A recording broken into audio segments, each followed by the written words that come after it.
Welcome to Designing Cities for All, another episode, and it's part of a 2-year-long activity and research program where we take a deep dive into designing products, spaces, and systems for all. Just because you feel safe or you feel welcome or you feel included doesn't mean that everyone else around you feels the same way. We don't stand alone. We're not individuals that somehow a planet or an island, you know? And I think that's the beautiful thing of a diverse society, that everyone can add something from out of their own experience. Things won't change just if we just let things happen. I think if you can build relationships and use design as a tool to build those relationships, the better off we're all going to be. Everything around us was once designed and can therefore be redesigned. Belonging is a very, very important concept. You can try to take someone's place for a while, but you don't have the lived experience. Let's begin by acknowledging similarity and affinity. Be a person, not your role. I think inclusion is not a choice. Inclusion happens by design or not at all.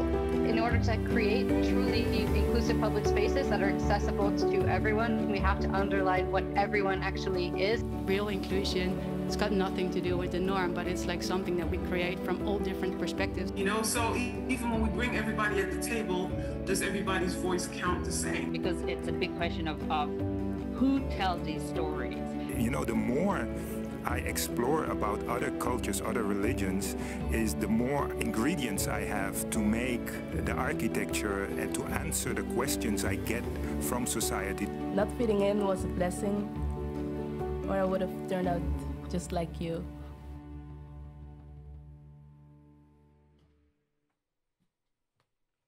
A very warm welcome to you from Pakhuis de Zwijger. My name is Jurgen Chonnefong and I'm your moderator for tonight. Today we've got a special episode, a Designing Cities for All education special. And Designing Cities for All, of course, is our 2-year activity and research program in which we take a deep dive into designing products, places and systems for all. When we talk about designing future cities for all, we also need to take a close look on how the designers today are being educated. Last year, we talked about the organization of education at this moment, and we questioned whether there's enough awareness in the curriculum for exclusion by design, if that's happening and how you can change that. Tonight, we will talk with teachers, researchers, and students about initiatives and projects they are setting up in relation to this topic. What is the role of education in our society, and how can we redesign education and have it as a purpose for all? Tonight, we will welcome not just people in the studio, so I'm very happy that you're here, but you're watching us in the live cast as well. And we'd love to include you into the conversation. To do so, you can go on any device to menti.com. There you will be asked for a code. And if you tap in the code 20817745, we'll show that on screen as well. So I repeat, 20817745. You can pose your questions to anybody here in the panel. If you make sure you mention who the question is aimed to, I will make sure that the right question is geared to the right person. So let's start with the program, and I would love to introduce the speakers to you.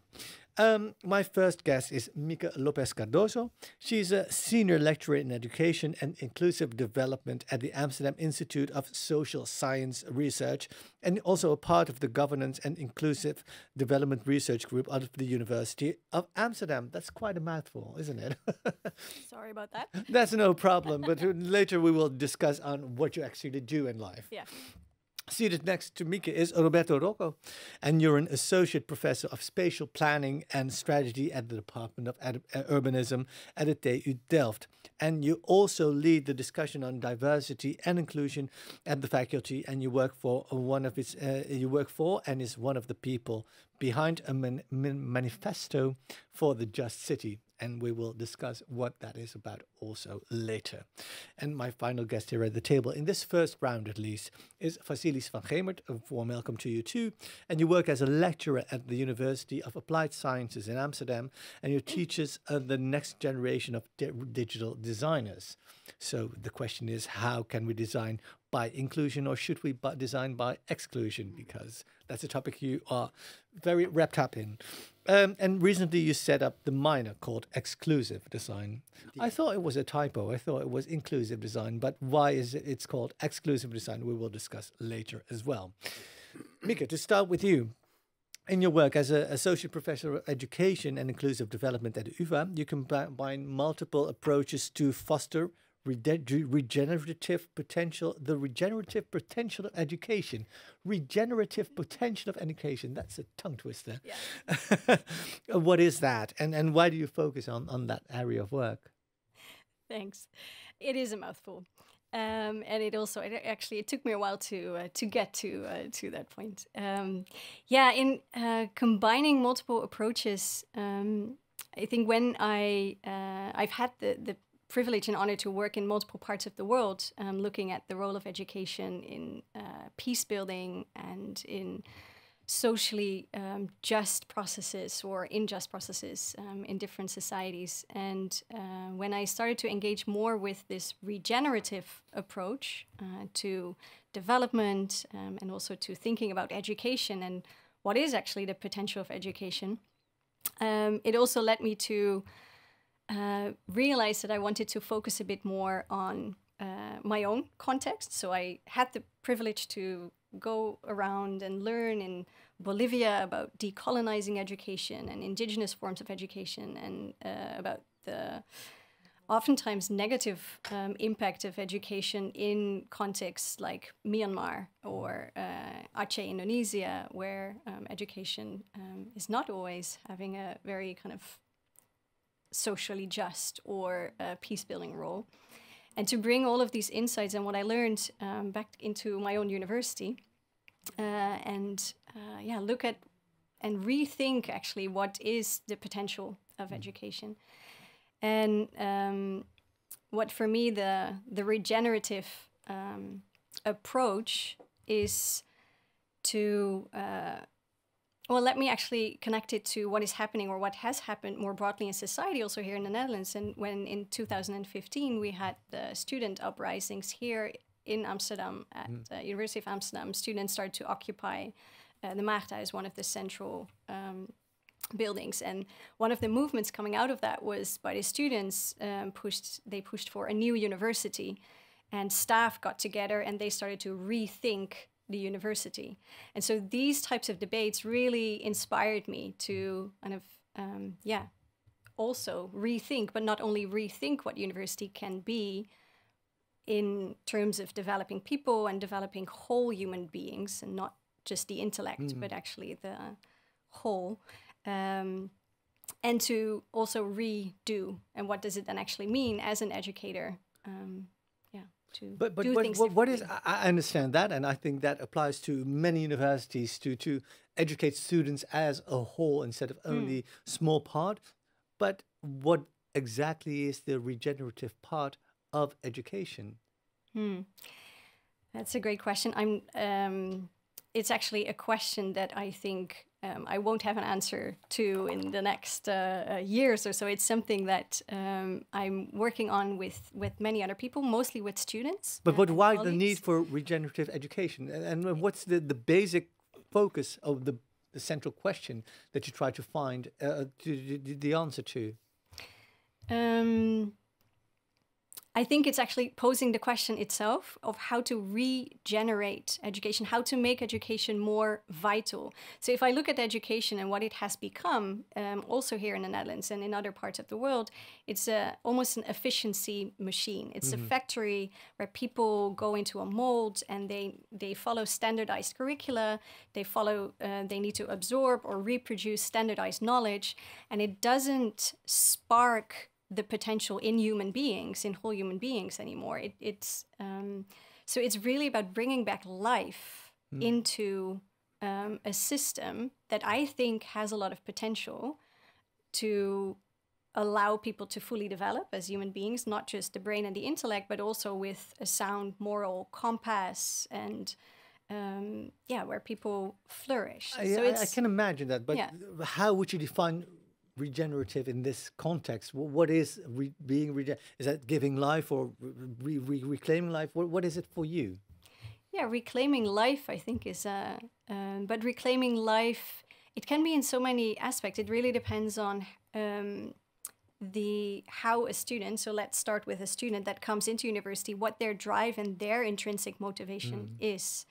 And so if that is to heal the planet or to work in climate crisis and to address that, then there's a regenerative potential in that person, in that aspect.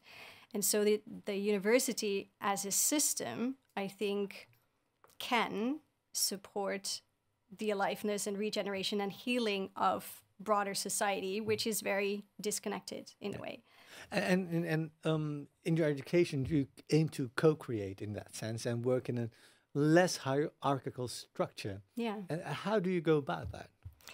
Yeah, so that's possibly depending on what approach to regeneration you would take. But in my vision of regenerating what a learning environment then looks like, it is also about rethinking and maybe redoing the way that we usually behave. So it's stepping out of the automatic. Normally there's a teacher in front of a classroom, there's a group of people and the teacher sends information and students absorb. Yeah.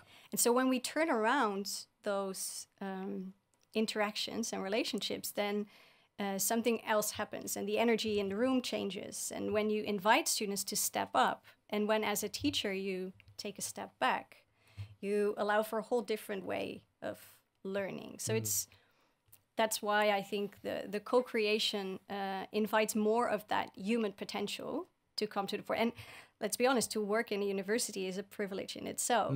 It has a huge potential. People that make it into university have an incredible potential in themselves to... And you've put it in practice, if I'm correct, in the pilot Create. Can you tell us a little bit more about that? Yeah, well, I think we started to put it in practice a few years ago with Create is something that we're doing now, which is a little bit more university-wide. And I started something very small with a small group of students in international development studies, which is the field of study that I teach in. And we started with an initiative which was called CDDE, Critical Development and Diversity Explorations. And in that group, we had students that were sending motivation letters themselves. So they joined the group, and we started to not only rethink together what education can be. So they brought in themes, but they also really stepped up and co-created that space together. But it was also about bringing new ways of learning in. So beyond kind of having my training as a scholar and a university lecturer, I'm also a trained yoga teacher. I'm also a student and practitioner in Reiki, a spiritual Japanese healing tradition. I'm also a mother. Students bring all these roles in as well. And what does that bring, kind of what does that do to a classroom if we allow kind of the full range of ourselves? What does that do to a classroom? It makes it so much more alive and energized. But that sounds still very abstract, alive and energized. I mean, I do get it, but it helps to make it more, tangible, more concrete in that sense. So what results did you get which surprised you with that approach? Well, maybe what I can do is one of the things that we do as then a collaborative of students and myself and kind of rethinking is that we try to bring in the study field of international development studies. It's not very common to bring in the arts or to bring in music or to kind of bring in the body and mind, which is maybe more common in other areas of study. And so what I could do here to just give you a little bit of a taste is read a very short poem, which is something that we also sometimes try out in the classroom. All right. There it is. Do that. Okay.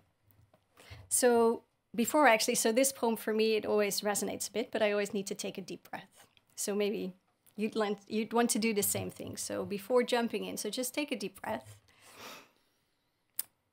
And this is a poem by Rhonda McGee. She is also a scholar in San Francisco University. She works in law, but brings in mindfulness into the university as well. She wrote, "May the ocean of our healing your river meeting mine bring peace and renew the places and the spaces we share, and strengthen the currents running through us of justice, of just this. And what I really appreciate about bringing something like this into a classroom is that it almost hits the pause button, which is something that rarely happens in academia. We just had a conversation here at the table how academics run around and have a hard time saying no. And this is also what we mirror and model to our students. So when in students, you don't only tell, I'm also a yoga teacher, or I'm also, but when you actually try to embody it and you invite students to do the same, it creates a different energy. Mm-hmm. So that's when I say, when it becomes more alive, it touches people instead of being a number in the learning factory and just moving on. Roberto, you're a teacher as well. How would you respond to this approach, and especially the poem, reading a poem out in class, or practicing yoga maybe in class as well? Well, I love what Mika just said about pausing the teaching, giving people a pause to think and to think differently, right? A few years ago, I work at Bouwkunde at TU Delft. So 10 years ago, everybody was talking about how we should focus on city competitiveness, and everything had to be competitive, and we had to grow our cities, and our cities were competing with each other. And the conversation has completely changed towards how can we care for our cities? How can we regenerate our cities? How can we care for each other? Mm-hmm. And this is very momentous for me.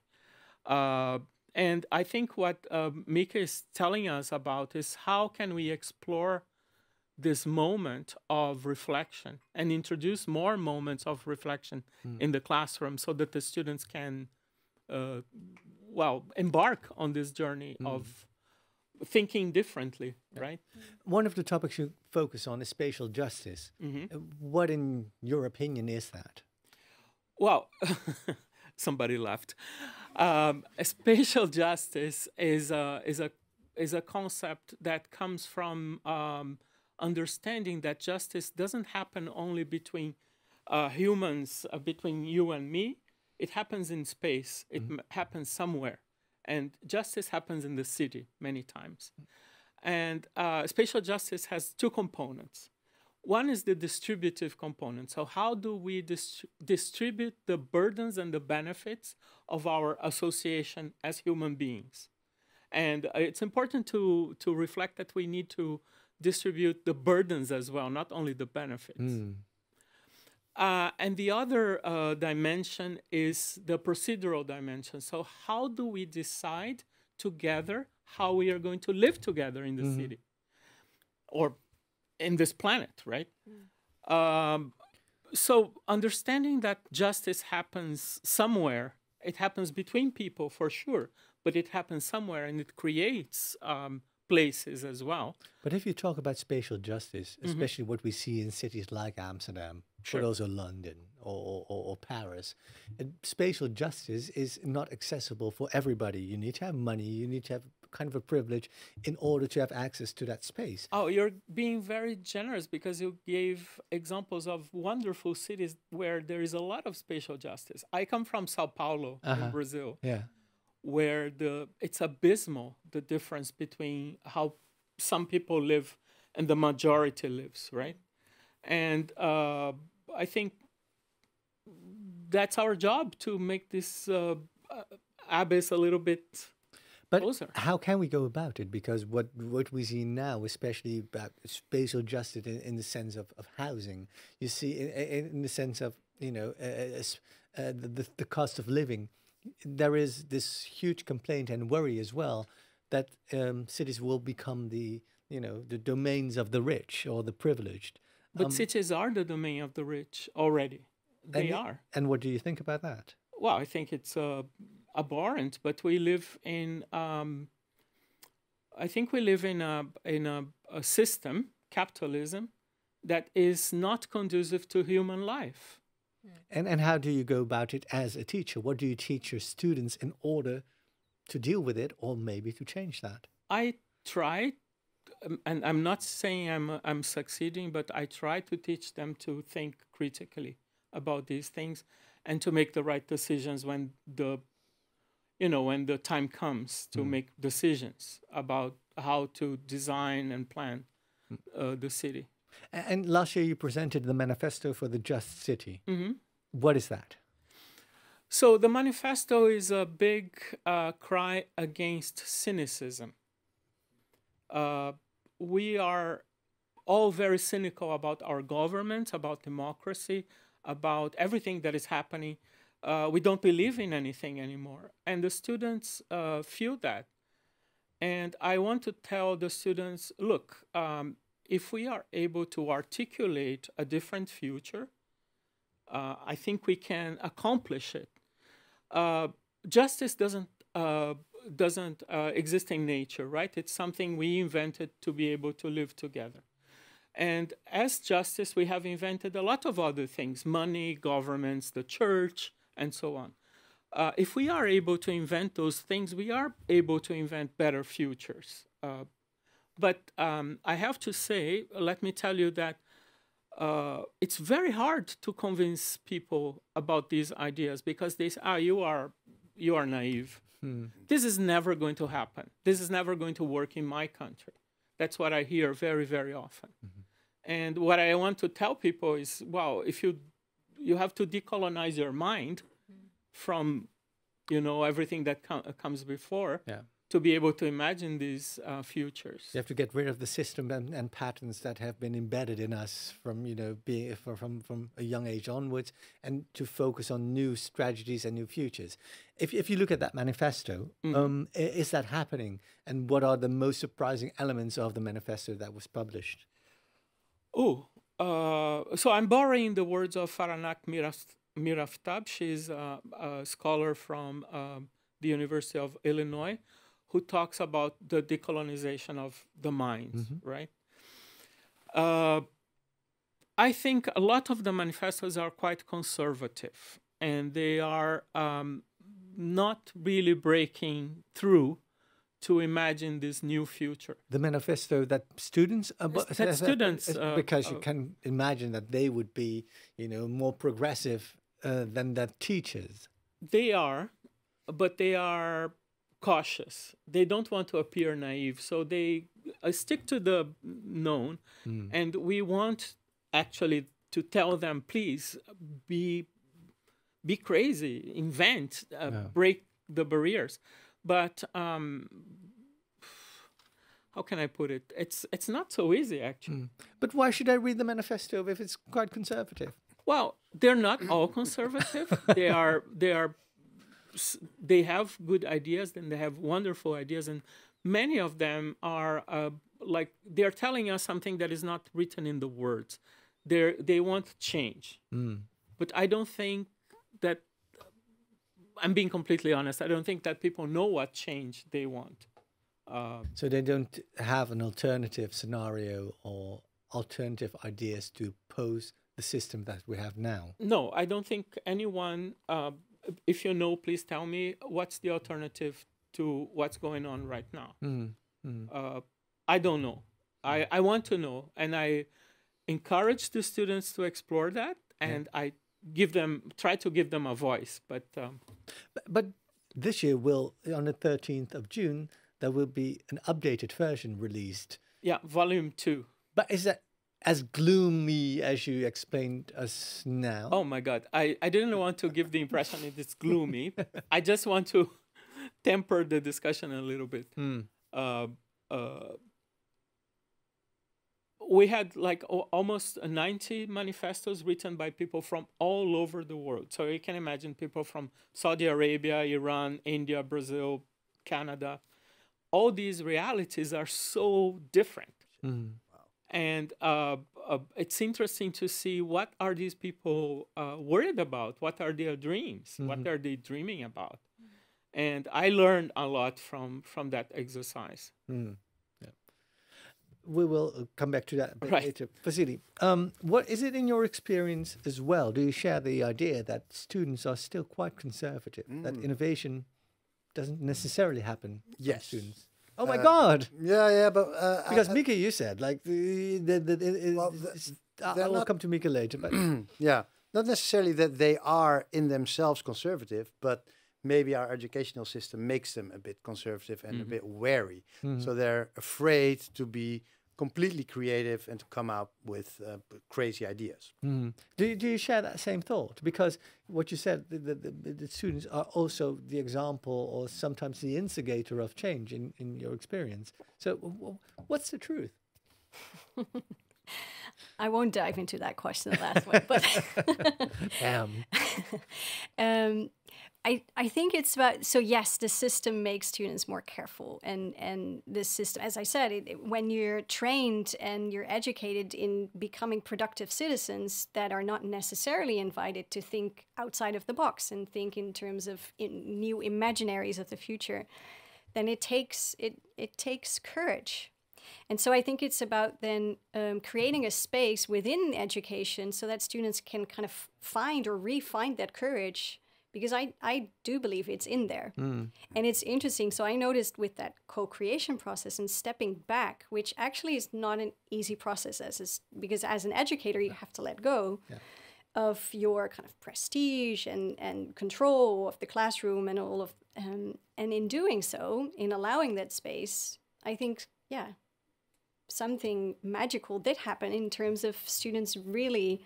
You have to share the responsibility, and that's maybe the result as well of non-hierarchical working, is that you take a step back in order to let other people flourish, and maybe that's outside of the system that you are used to, and that, of course, is very difficult.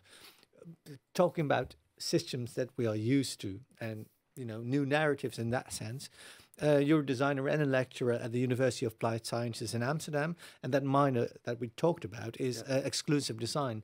Why exclusive design? Because it's geared to one person instead of large groups. So I started out with the idea, I wanted to study inclusive design, right, a few years ago. So I did a master's program at the Willem de Koning Academy in Rotterdam, a master design program, design research. So I brought my own research, my own topic, and that was inclusive design. And it was basically about how can we make the web more inclusive. So it was pretty technical question. So it's about technology and how you can use that to make the web accessible to everybody. And in this case, I was focusing on people with disabilities.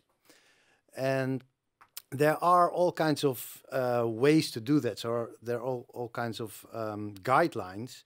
And if you apply them, then theoretically, the web is inclusive and usable for everybody. So here's a set of principles on the left that was published back then. And I looked at them and I thought, okay, this is all really good. You have to consider all context. Yeah, that's those principles on the left are the principles of inclusive design. Inclusive design, right? Okay. yeah. So I looked at those and then I thought, okay, I have to consider all context in order to make something inclusive, right? But then I thought, I don't know all these contexts.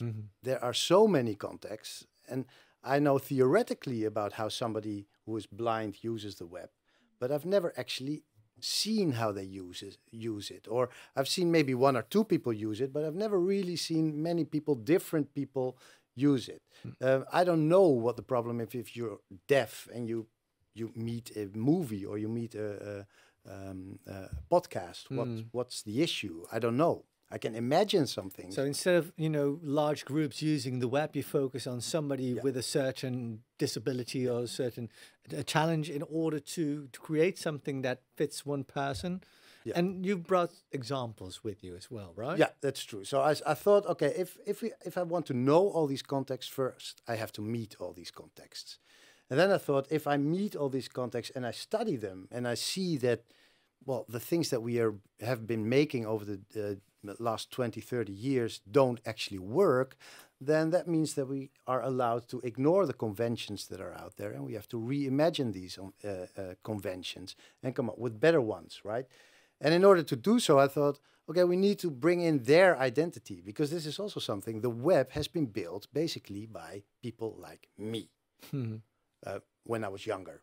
So white kids, white boys, basically rich boys who could afford a computer. And so there's this whole group of people who had been excluded. So I thought we have to just bring in the identity of the people that we work with. Let's have a look at the examples that you brought. Yeah. Okay, so first, this is a horrible example. You have to sit through this. It takes quite a long time. But this is, I was sitting with a famous Dutch photographer. He used to be a famous Dutch photographer. His work is in the Rijksmuseum, for instance. And he lost his eyesight about 20 years ago. So then he wasn't a photographer anymore. And he started making audio collages. So recording sounds outside. And he wanted to let me hear, he wanted me to hear one of his audio collages.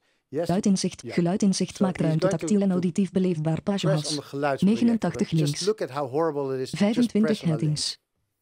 9 vormcontrols. 10 landmarks. SER web area articles count multi. Visited link image. Geluidinzicht. Link. Audiomaquette. Link. Ontstaansgeschiedenis. Link. Meerwaarde audiomaquette. Link. Nieuwe gebouwen. Link. Rondleidingen. Link. Rondleidingen voor groepen. Link. Luisterdagen. Visited. Link. Geluid en beeld. Link. Archief. Link. Contact en colofon. Visited. Link. He found the link, right? That so it takes a very long time, and this is like an application in order to use a website, even if you're visually impaired. Yeah, and in reality, it's even worse, right? He just got stuck so horribly. It was really awful to watch. Yeah. And this is actually a website that's made according to the guidelines. Yeah. So I saw, okay, so theoretically it's accessible, but this is in no way how I experience the web. It's nowhere near to what I think is acceptable as a user experience. Right. So what can you put, to post that, or what alternative is there? So I say I have to study this person. I have to work with this person. We have to come up with something together. Yeah. So we redesigned this website, and it was more focal, of course. And there's lots of hidden stuff in that website that only he can experience. It's actually a website that other blind people hate, because I removed stuff that they need, but it's optimized for him. It's very, it's a complicated thing to do. But what's the benefit for designing for one person if other people hate it? Well, the benefit is that now I know that yes, there is a guideline, but I also know that there are people who are not who we think we design for, but when we include them, we have to conclude that no, it's not for them. Time is running out, so you've brought brilliant examples. So let's go quickly. Okay. To briefly go through them. So one of the things that this artist wanted me to do was make animations for him, but he cannot see them. So this is the first animation that I make. Let's listen. Yeah. Ha! Look at that. 2 fairies are ferrying from one side of the screen to the other, bouncing, boing, boing, boing, boing, against the sides of the browser. And you hear how boring these voices are, right? They're completely neutral, and every website sounds neutral. Yeah. And to him, they're all the same. But when a website says boing, boing, boing, boing, all of a sudden it's design, right? Yeah. We created a new experience. And then there we see what we see. And this is the visual. Yeah. The next example that you brought, that because the examples we see next were being developed by students, right? So this is Eric. He always wanted to be able to not just play the guitar, but improvise on the guitar. But as you can see, his hands are just grown in another way. So there's no way he can play a classic guitar. So these students, in a process of 10 weeks, I think, they created this new instrument for him. And this is the moment where he first sees this thing and tries to play with it. Yeah.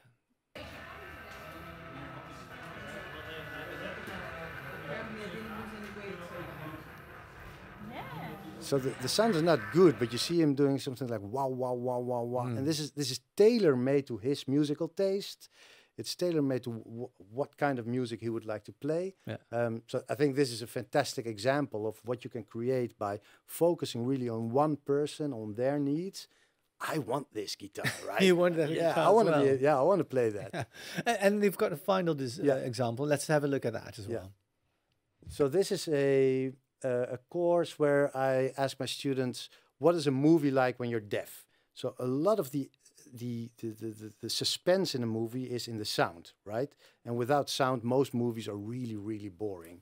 And this is one of the best projects that one of the students ever made in this course, where they just reimagined what it would be like when you cannot hear it and make it exciting. And he just took the old grids of the comic books and put them back into this web experience where you can read and watch the movie at the same time. So the dialogues are in the old grid of the comic books, and then the action is in a movie frame. But it's quite exciting in that sense that, you know, the stories that we see in films, in the Marvel films, originated in comics. Yeah. Then they were translated into films, and now you translate them back into comics without sound, and still that effect works very well. Yeah. And then, you know, whenever it moves to the action sequence in a film, you go to the motion and to the actual scenes, and in between you've got like the comic vocabulary in order to communicate that story too. Yeah. Very, very interesting. We've got some Menti questions as well, so I would like to go to them. The first question is to Mieke. Have you studied educational inclusion versus inclusive education? If so, could you elaborate on your knowledge on these interesting but contradictory concepts? Can you repeat them one more time? Did I study? Educational inclusion or inclusive education? In a way, yes. And highly invited this person for a longer conversation because I think it is a longer conversation. I think in order to say something meaningful shortly about this question, I think it's important to look at the different scales of where education takes place. So inclusive education, or education for inclusion, is designed in a very kind of micro scale interaction. It's even kind of how it resonates within a person, and how a person maybe feels a sense of belonging in a learning situation, how a student maybe sees herself or himself or themselves being represented in study material. But there's also these other layers in the system that include or exclude, and even actually allow some people to make it into certain levels of education. So I think the whole governance of the education system that Roberto also started to and kind of the whole neoliberal, the capitalist system and structure, the competitiveness, all of that, all of these layers, I think also have an impact. Yeah. Not sure if I did justice to the question, but happy to have a further conversation with that's an open invitation to the person that asked the question. Thank you so much for now. Rocco, there's a question for you as well. To what extent do different cities, such as Amsterdam and Sao Paulo, have a similar approach to spatial justice? Look, the Netherlands is a very wealthy country, right? It can give more attention to justice in a more democratic, easier way, I would say. Justice in Sao Paulo has to be conquered by people. So people are struggling for justice. And they do struggle. They go to the streets and they ask for stuff. And they ask for their rights. I think the issue of rights in Amsterdam, for example, is much more settled. People know that they have rights. They pursue their rights. They know that they have the right to a house, for example. And I think in other countries, in other places, it's a much more contested thing. Can you move just a little bit closer to the microphone? Yes. Sure. Yeah. Sorry. It's a much more contested thing in which people have to really fight. I think that's the main. Now, of course, I think both cities have wonderful administrations and people. There are good people in these administrations doing good things. But in the Global South, it's just not enough. Yeah, that's my answer, I guess. And what's those? That's the difference. But what's the similar? What are the similarities, especially to spatial justice? Is there a similarity? Because we see what the difference is, but what are the similarities? I think for example, I'm talking about Amsterdam and São Paulo, where I come from. I think people are aware of the importance of a house, of people having where to live comfortably and with in a dignified way. It's only that the disparities are so much more enormous in countries in the Global South that it's really difficult to compare, actually. Thank you so much. Vasily, if we talk about accessibility and if designing by exclusion but also be inclusive in design, the accessibility of the educational system or educational institutions, it's not easily accessible for everybody. Have you seen a change in that development in order to reach a broader student body? To be honest, no. So if I look at the buildings, for instance, that we lecture in, so I invite people over where we design for instance, Eric in his wheelchair. It's really, really complicated to just enter the building, right? We just walk in. Eric needs at least 15 more minutes to come to the same place, and probably more. There's no way they can enter independently. There's no way they can even go to the toilet independently. And then this building, the managers of the building, they say, no, but it's the guidelines. And we tick all the boxes of the guidelines. So, yeah, no. And we have a new building. I guess it's more accessible, but I'm sure that no target groups have been invited to design with them, to think about how should we recreate this environment to make it really accessible for blind people, for people in wheelchairs. It's just ticking the boxes of the guidelines. Can I highlight something that I see in your speech that I like very much? And I think if we are talking about paradigm change, that's the change. It's co-design. Yeah. It's really, the designer is not the person, throwing the solution into people, but really sitting with people and designing with people. Absolutely, with them, yeah. So and nothing about us without us. Yes. Right? Let's talk about that a bit more later, because I do see some changes in other educational institutions that I've been to, but I would like to share those thoughts with you later, because now we will move on to a presentation.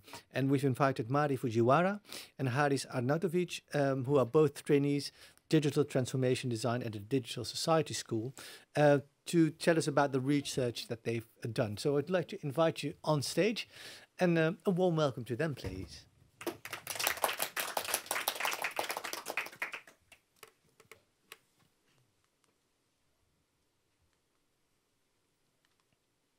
Sorry. Yeah. Okay. So, well, we are all here today, and I'm assuming that most of us have been once a student in higher education. And how was it like for you? But how would it be like for you to be a learner in 10 years from now? Well, maybe something like this would be a future scenario. Your AI companion will wake you up in the morning, and then maybe they will show you some articles to read. And maybe there's like this community that you join, which is lifelong learning community. And you find that there's a notification from that website. Oh, maybe you want to take this course called Unlearning Diversity. Oh, but maybe there's like this course, Asian culture means sustainability, for example. And this is offered by a citizen in Amsterdam, and you would like to take it as a micro-credential course. Well, now we can keep imagining and envisioning, and that's exactly why we are here today. So we are 5 of us. My name is Mari, and we are 5 of us, and everyone's actually here in the room. We all come from different backgrounds, not only in culture, but also in terms of profession. And we are together because we are going to tackle this big challenge, which is to envision the future of the HVA in 2030, not only as a knowledge institution, but also to fulfill social tasks as a metropolitan university. And Haris, would you like to take it over from here? Yep, thanks, Mari. So as Mari pointed out, we were tasked at the beginning of our journeys with this very broad and challenging design challenge. And naturally, we kind of started diving deep into it, really understanding the context behind it. And ultimately, we succeeded in coming up with a narrowed down design opportunity statement with which we were kind of satisfied with at the beginning. So what we want to do throughout the project, we kind of want to make, help shape future-proof, resilient metropolitan universities of applied sciences by focusing on three main things. So the first one is kind of providing practical guiding principles to our stakeholders so they can translate it into their own context and kind of build the better future together. Another one is playing around with the city and trying to find the city as a learning playground. And the third one, which is kind of an overarching theme for us, really focusing and responding on collective values that will lead to disruptive social innovation in the society. But how are we doing it? So we are using something called speculative design. So it's a design discipline where you kind of, which is concerned with future design proposals of like critical nature. So really embracing the bigger picture of things. And we are doing it through three distinct like stages. So we are currently in the make stage, which is the reason why it's bold, but more about it later on. And we completed the explore and the imagine phase. So the explore phase was all about the research. We did quantitative, qualitative research. We developed a card game. And based on that, ran a workshop to define like current and future values with our stakeholders from the HVA. Also, we run a session called Dark Side, where we kind of turned the future into a dystopian one and asked research participants to come up with solutions to avoid a dystopian future. And all of that kind of led us to the imagine phase, where we kind of did world building, where we imagine future personas, future scenarios. But you probably ask yourself, since we completed the imagine and the explore phase, what have we found out? And to be honest, we have now more questions. We just kind of became better at asking questions, and we have more of them. But today, we actually want to present you like key insights, key trends, key preferable future scenarios that we like. And that, I mean, not that we like, but that are worth sharing in that sense. So I'll kick it off with first like personalized or semi-personalized learning. So we all get that education is not really a one-size-fits-all process. So we really envision the learning in the future to be personalized. But for example, will it be fully personalized in terms of, will there be AI that will kind of personalize the curricula for you, like edtech solutions are currently showing? Or semi-personalized, given the fact, like given also the nature of humans, will kind of fully personalized learning mean no collaboration and no co-creation, because we like to take things to an extreme, right?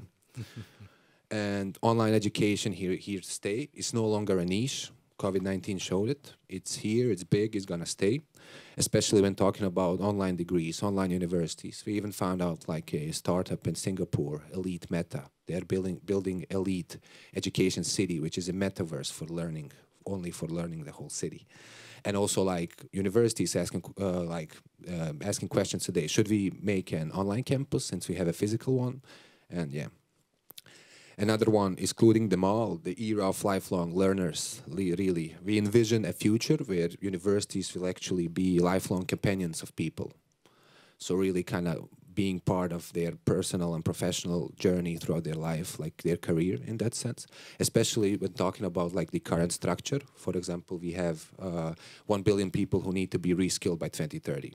And obviously, like, lifelong learning is a huge part of it. Currently, people are doing it in a decentralized way in terms of education. But in the future, maybe, like, the university will be like a lifelong companion in that sense. And maybe lifelong learning will actually be some kind of, let's say, a necessity, not a voluntary act, as it is defined right now. And yeah, and we also explore the concept of unlearning here, which we really like as well. In order to kind of move on, we gotta learn on some things as well. And immersive learning in the city, like really imagine a scenario. You'll learn something in the classroom, you apply it in the city right away. And we kind of find it really interesting, envisioning a system, a connected system, where you kind of nurture this organic learning of learners, where you can fail, experiment in the city, and obviously learn something. So I'm giving the mic back to Mari. So, talking about the city, how can the university or knowledge institution offer to the city as a part of the community? Well, one concept is open knowledge institution. What does it mean to be open? Well, maybe first one is to be transparent and also to be more, to offer available space for the citizens in the city. So one of our participants who was a mother said she would like to use a library or gym or any other university facilities for her own purposes.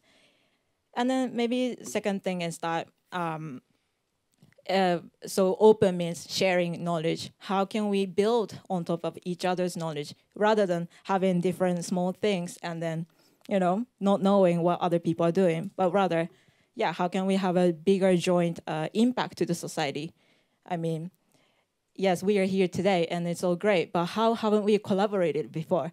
And I think open knowledge institution can provide us a hub or space where we can collaborate and share our passion. And yes, about collective values as a filter, how did we come up with this? So in the beginning of our project, we did a quantitative survey, and we did see that there seems to be a little difference in terms of how people perceive what the university stands for in terms of values between different social groups. And that is why we came up with this value card game, so that and we invited different stakeholders within the university and played this card game together in order to find out what kind of values that the university stands for currently, but also to find out what kind of values they would like to see in the future. And some of the values that they came up with for the future was community. Sense of belonging is very important because everyone would like to feel welcome at their university. But also, well, in terms of that, diversity and inclusion is such an important topic because, well, we don't only want to achieve diversity in terms of numbers. So we think that it's very important to include different perspectives from marginalized groups, for example, into our curriculum already, so that diversity is not just like a checklist. Sorry. And also, we are also challenging the traditional terms. For example, learners rather than students, facilitators rather than teachers, which should include or maybe encourage like different, well, learners and also facilitators from different stages of their life to keep learning so that we can come closer towards empathetic community of learning. And what is our end goal? It is to make the future tangible. So you see a little guy here, his name is Fushi, which means eternal in Japanese. So we even played around with this imaginary friend idea, which really helped us with the inspiration for the world building. But we still don't know what the end product would be.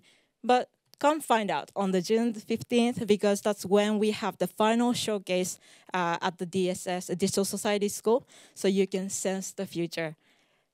Well, thank you for listening. Thank you, Mari and Haris. I've got a couple of questions for you.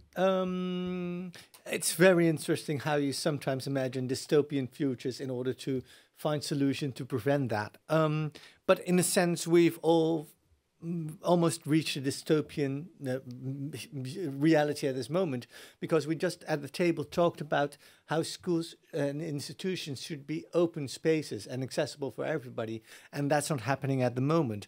Have you got any suggestions in order to open those institutions up and in order to be more inclusive in a faster way? Because the rules and regulations that we just heard about with Vasily, you know, that keeps us back. So what is the solution that you can suggest based on your research? Well, like I already said, I think opening up those like facilities to the public would be one.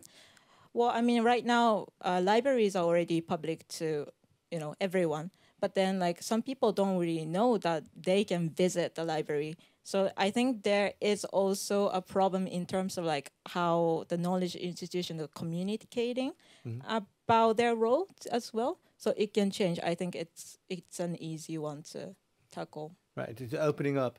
And talking about opening up, Harris, do you think that the universities, like universities of applied sciences in Amsterdam, are enough connected with the city, with the city not only being the student population? I mean, DSS or Digital Society School is a great example how we are kind of connecting the University of Applied Sciences with the city as it is. So one example is our project as well. But I'll also kind of I think there is room of improvement, of course. So as with every other thing.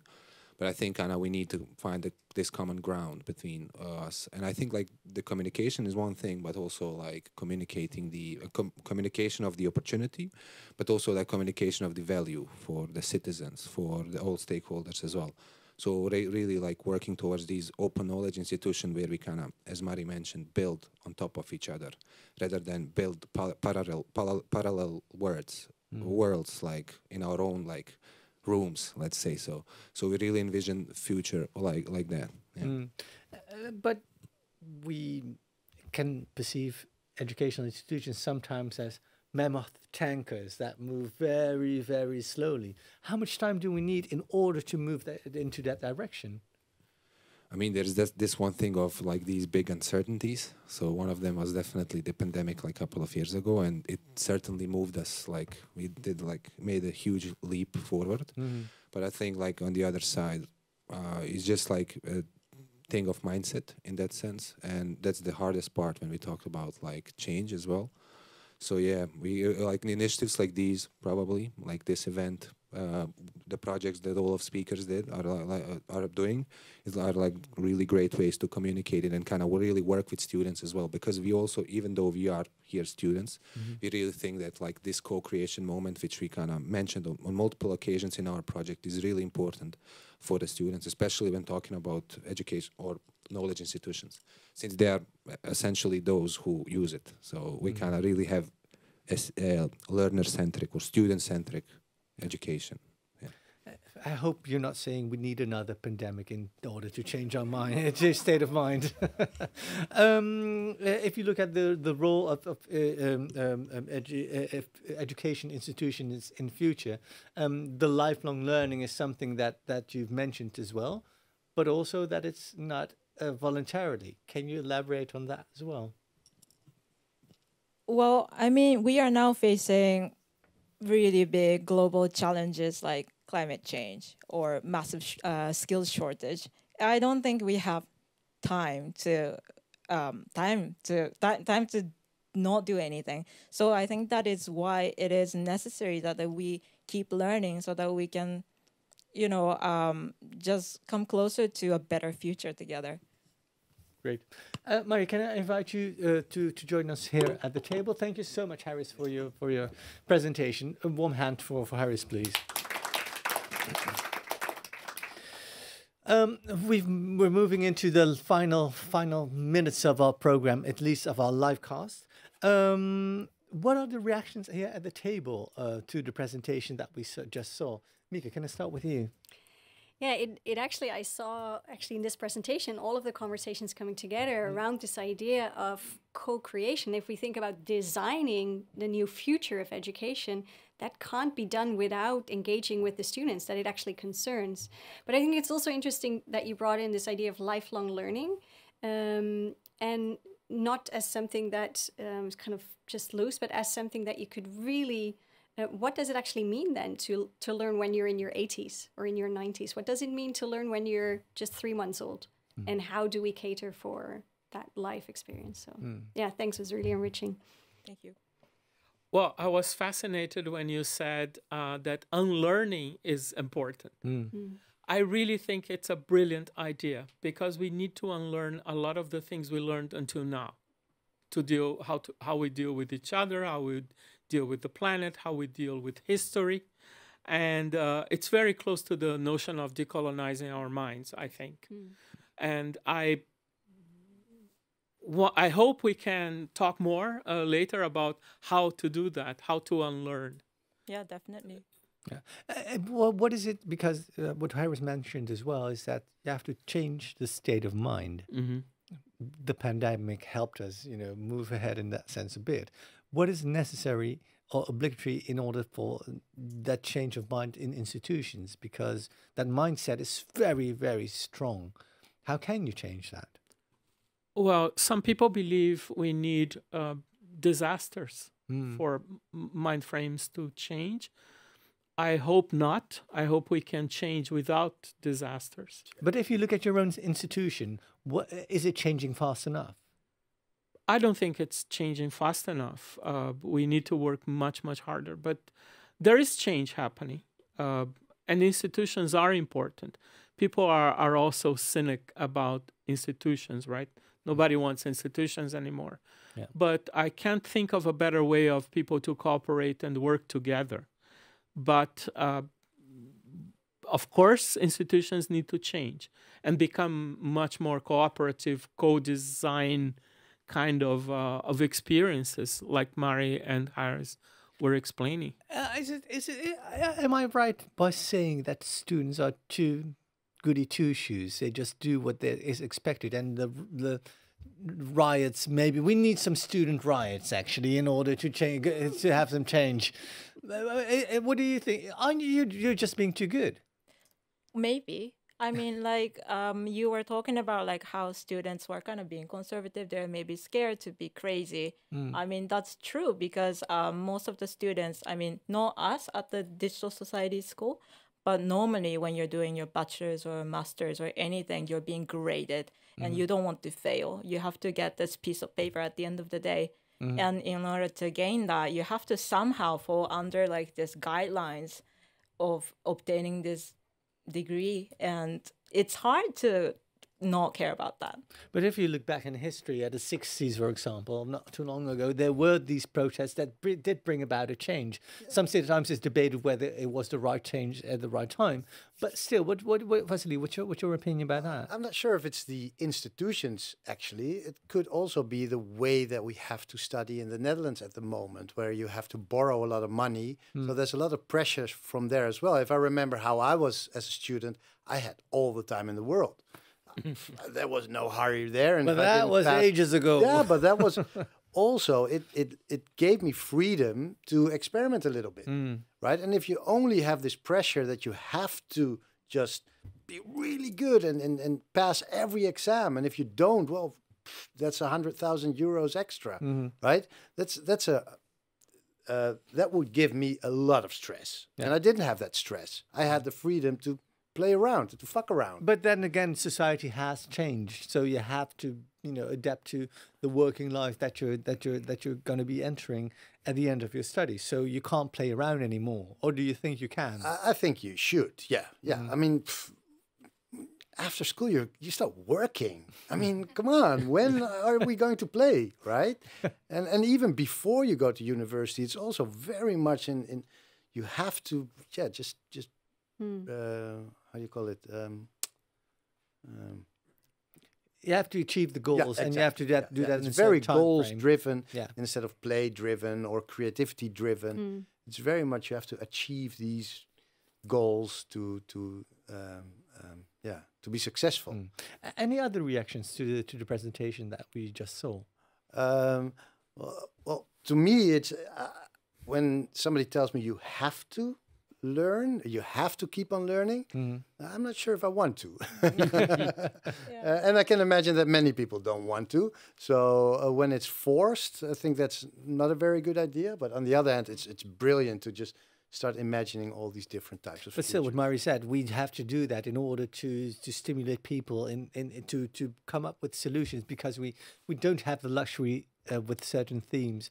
To the luxury of time, so we have to move on very quickly. So that's why there's a need, if I understood correctly, for lifelong learning. How would you respond to that? Well, it could be, but I also think that some of these topics are actually much slower than we think. So, for instance, if you look at, technology is often used as something that's very, very quick and very speedy, and you have to stay up to date. And I think that's not really true. If you designed it well, it can be a slow process, and it probably should be as well. Yeah, it doesn't have to. My final question for all four of you: if we move forward, are we aiming for an educational system that takes in every perspective of as many people as possible to make it so inclusive as possible, or should we go the other way, designing by exclusion or exclusive design in order to rework and incorporate other perspectives? No, probably both. No, that's not. Sorry. No, but of course it's always. I think you have to start somewhere, right? And I think you should start with just trying to find out what different types of contexts there are, what different types of contexts we have to open up for, right? Who are we excluding? So that's first you have to find that out, and then incorporate them, bring them into the design process, and then all the different types of processes to open it up for them. But the different kinds of phases, first opening up, incorporating other perspectives, and then maybe when that is, applied, you can make it more exclusive again. Yeah, but I think you first have to know who you're excluding before you can open up. Right? Oh, right. I'm opening up for everybody, but I don't know who everybody is, right? Yeah. So, I get that. Mika? I think it's more about creating the ability in students and everyone actually involved in learning spaces to be able to discern, to take in a variety of perspectives, and then to be able to either select or make choices or know what you try and pose the questions so that you can figure out what you don't know. I love the part in the presentation where you said we came up with more questions, and I think that's where we need to go. But we need to be able to ask better questions. But then again, it's also difficult even if you ask better questions. Even if you start researching who you're excluding, how do you prevent talking about people instead of talking with people? Roberto, have you got ideas about that? In the manifesto exercise, the part that the students enjoyed the most were not the lectures nor writing the manifestos. It was when they were on an open mic in the Zoom meeting with sometimes 250 people, and they were talking to each other. And I think this experience of connection, this experience of being able to listen to people from very far away, and the experience of being able to communicate ideas and sometimes being criticized is what people are looking for. Yeah. So the experience of learning, and I think Mary and Harris, they did address that there is an experience connected to learning that is very important. Yeah. But in that case, we shouldn't be looking for reinforcement of the ideas that we already have, but critical thinkers that can comment or respond to the systems that we propose. Or that can just open up the box for new questions and just explore things that nobody said before. I really don't know, but I think we are all looking for these new ideas, right? Yeah. Mari, and so an open institution, what's the ultimate goal that plays in society? Well, open knowledge institutions should give many people, if not everyone, the opportunity or an option to learn. So, like you said, some people might not be, might not like to be forced to learn, but then at least they have an option to keep learning. I think that will give people like more of a peace of mind. Oh, if I want to go back to, study like as a micro-credential course, so which is not a big commitment, but if they want to like get some sort of knowledge that they in mind, they can go back to. I think that would be. But how do you cater to all different kinds of people who learn in different ways? I mean, not everybody is suited to go to university. So how do you cater to people that have that need, that urge to learn, but that the system isn't catering for yet? That is very true. I mean, that's the hardest part, I think. But I think I mean, I cannot really look at the far future, like how it should be, but maybe like the beginning is to get all the believers, so like people like here who are here today, who are interested in the topic, who want to maybe keep learning, getting them is the first step, and then maybe they can be the ambassador for a knowledge institution to extend that community of learning. But how to reach to people who don't want to learn? Well, I mean, that's the last part. I don't think we can achieve that immediately, and I don't think that would have the biggest impact because, you know, if they're not interested in it, we can't touch them. But then again, how to change or create a system that is accessible for people that learn in different other ways than, you know, the scientific way that we've been teaching at university at the moment. How do you break down those systems or methods, or how do you create new methods? I think it has to be a lot of experimenting. Like it won't be, I honestly don't know like what the best way to be, but like, for example, learning by doing, which we're doing, project-based learning, and maybe the subjects are outdated. Maybe we want to learn by themes. Yeah. Thank you so much. I would like to open it up to the audience here, sitting here. So, that's already a question. If you've got a second, then we get the microphone to you, so everybody at home will hear that as well. So the topic you were discussing about how one would be forced to learn, or like how do we force them or something. But I think that generally a human being living in this world is forced to learn. I mean, they at some point or the other, they do learn about something in their life. It's about at any point in your life, an open knowledge institution to give you the opportunity of you like being able to do what you want to do with what you learn, or if you want to know more about something. I mean, if you don't want to know more about something, it's not like the open knowledge institution is coming to you and asking you to learn this. It's just making it open, making everyone know the fact that it is an open knowledge institution. And with that at some point when you want to utilize it, like you have the opportunity to do that. And with that, I think, I mean, it's not just about learning, it's about trying to achieve a set of things like you personally want to do with respect, with the help of the knowledge institution. So I mean, it's a controversial fact that everyone is forced to learn, but it's a big discussion which we can have. I do agree. Everybody in life has to learn in order to survive, but it's the question of what kind of knowledge do you offer, and what systems do you offer in order to learn that, and it can be practical based as well. That was a question for Harris as well. Yep. So I must apologize. I kind of inserted this word forced, but I was more like thinking in terms of like we have like forced, like as we were forced in terms of COVID-19 to leap as society. Also, maybe the future job market will force people to reskill, retrain, upskill faster than today, given the fact that 1 billion people need to be reskilled by 2030. So it's the 1/7 of the whole population, right? 1/8, or it doesn't matter. But I had a really quick question regarding like regeneration. So in that sense, because I kind of studied it before a little bit as well. And there's like this movement called social leadership by Julian Studd, I think, or Studd. I'm not sure how to kind of pronounce it. Like our coach, Marie Luz, knows about it. But also kind of, it's all about rethinking our roles as we had as we heal from change. So I think like a change is really, we need to kind of have some regeneration after it. But do you think like, in terms of the memory that we hold from that change, do you think like universities or open knowledge institutions like these days, or in Amsterdam as well, are they kind of have that dynamic pride which kind of moves them forward, or they still have kind of some this achieved versions of stories of yesterday that kind of tie them down? So what's kind of your opinion on that? So I'm really curious about it.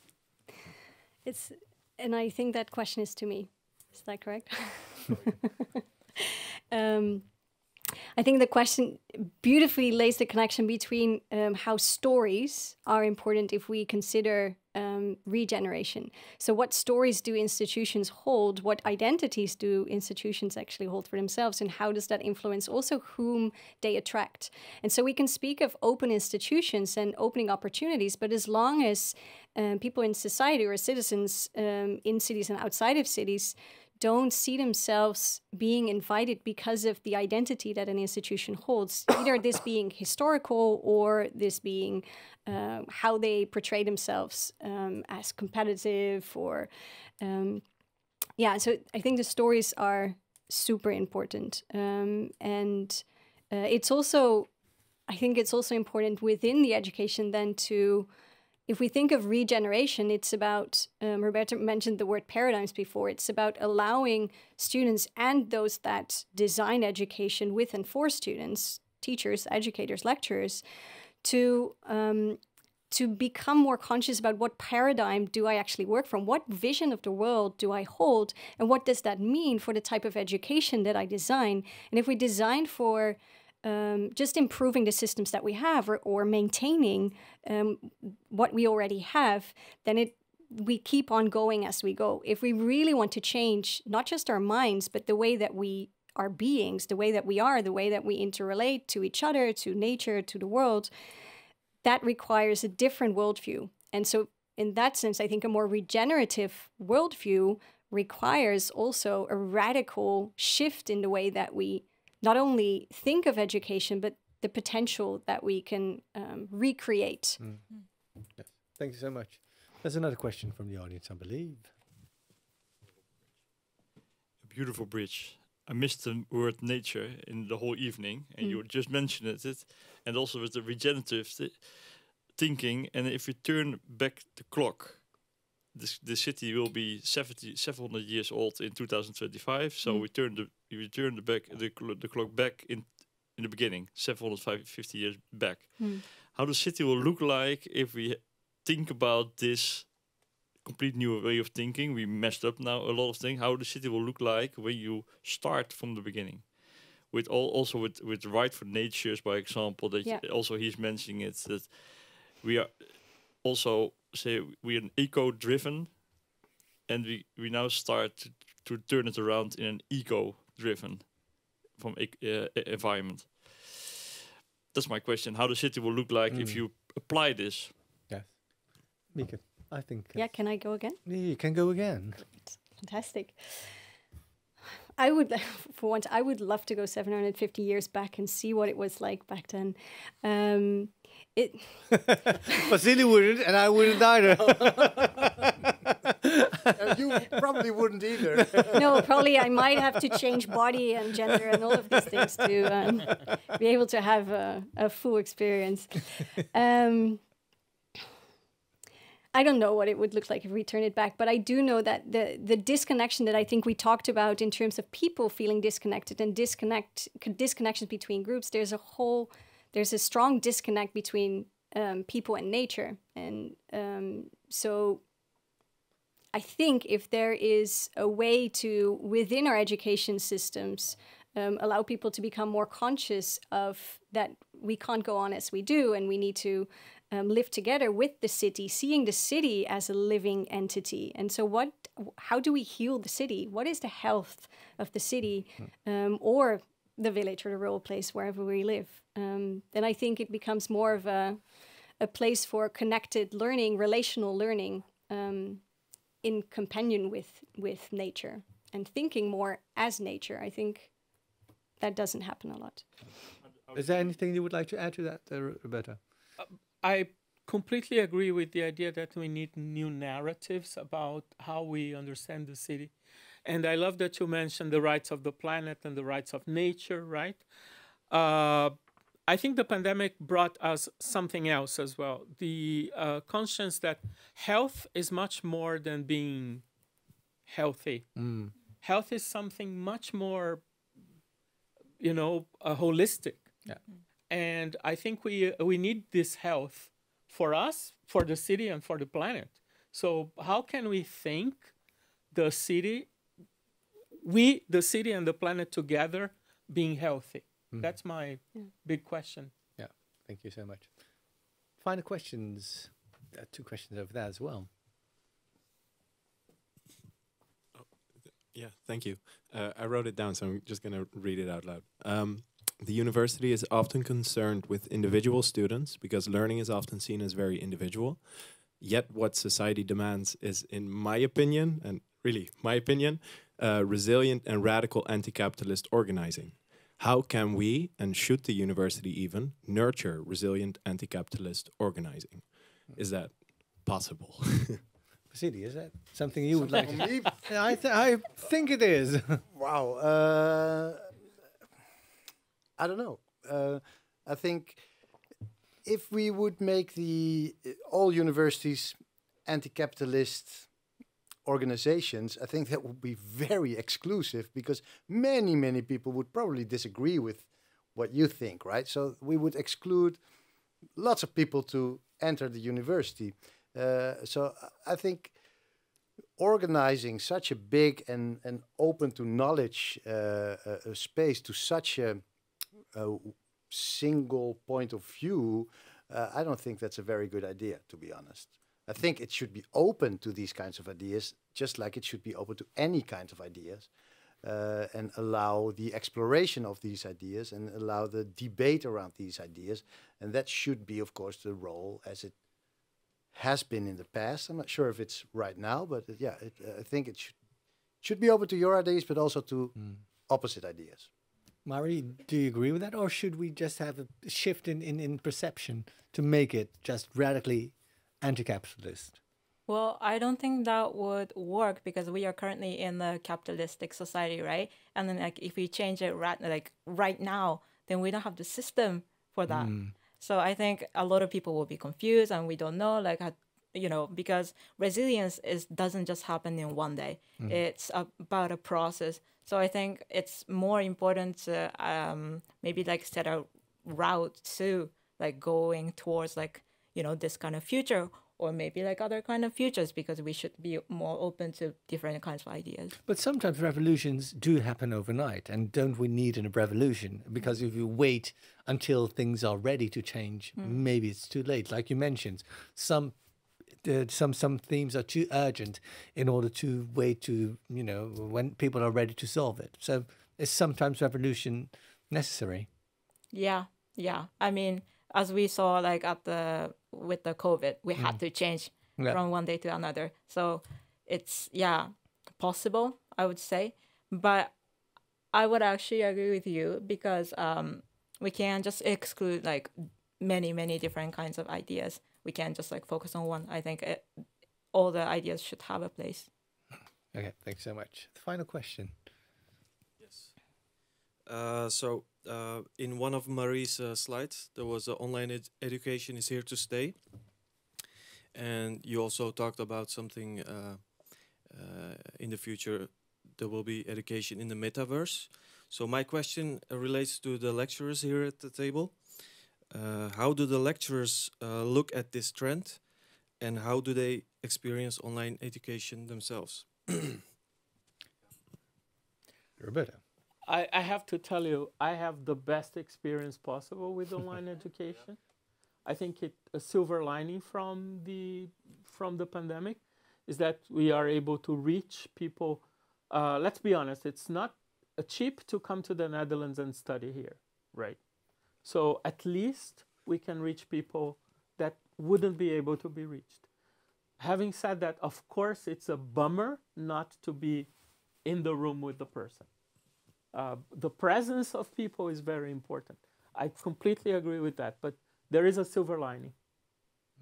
Marie, online education, I think you maybe experienced it from the other side as a student. No, actually, I didn't. Oh, you haven't? No, I actually just missed it. Lucky you. Okay, but is that the future? Is that something that you can imagine to make it more accessible, or is it something that doesn't benefit the system? Well, I think it will stay, as we mentioned during the presentation, because I think it will open up a door for a lot of people. Because, like you said, it is expensive to come here and stay, but if you have the internet nowadays, you can watch or read anything. So I think it should be, but it shouldn't also be about, learning from anywhere, but it's more about learning from everywhere. So like, how can we actually use this opportunity to use your own location or like an environment as your advantage? So like what you learned online, maybe you can do something within your community, for example. Vasilis, do you? Agree. Yeah, so in a way, of course, it's opening up knowledge to everybody everywhere. On the other hand, I saw that it was actually making it harder for certain people to... I mean, you need to have a good home where you have the opportunity to study. Yeah. You need a good internet connection, and I saw that not all my students had that. So I actually thought it was a horrible period in terms of education. It was worse. In the first months, it was actually pretty good because we were all excited. Me as a digital designer, I saw that as this was a design challenge, right? This is what we do. We had to solve it. So it was a creative period, and in the first time the grades actually went up, but that was mostly because the students had nothing else to do. Yeah. And that was poverty. Yeah. That was horrible that they had nothing else to do. Yeah. So no, I thought it was actually pretty bad. And I don't think online education is anywhere near as good as physical education. Final thoughts from you? I've had both experiences. So I could see that for the well-being of students and the ability to really connect with people, that needs presence, that needs to people, bodies in places together. I've also seen really the incredible opening up of being able for me to co-design a course with colleagues from Sri Lanka and Myanmar and to bring their lived experiences into classrooms with international students from all over the world, but then hosted in Amsterdam. So it really opened up a whole world of collaboration and exchange that we weren't pushed enough before to try it out. And like with any topic, it's the question of either or. It's a combination that could be beneficial when used in the right balance. Yeah. Thank you so much for your contributions. Thank to all our guests. And I think that, like Marie and Harris said, the more we know, the more questions we have. And I've got some couple of questions as well in regard to education. But it was very interesting and I'm very happy we could share those thoughts. We've come to the end of our program. Please join us again next week. On the 16th of May, we've got the next episode of Designing Cities for All. And the title of that program is The Complexity of Inequality, Realizing in Environmental Justice, Part 1. Talking about a mouthful. And the question there is, how do social and environmental circumstances create a complex inequality? And this is the first episode developed with Davini Misijan, who is our fellow at the moment. In her Designing Cities for All fellowship, Davini Misijan who is an expert on environmental justice and human rights, will take us on a mission to rethink the way people and the environment are related. Find more information on our website. And if you would like to apply for the student book club, where we can read this book, you can still apply for that. That is being curated by Davini Misijan as well. And we also give away 25 free books to young designers for free. Young designers and change makers. Go to the website for more information. That's deswijger.nl/DCFA. We've come to the end. If you would like to make a contribution in these challenging times, that still is possible. You can go to deswijger.nl/pay, and every contribution you will make there will benefit the programs directly. Thanks again for watching and hope to see you next time. Bye-bye.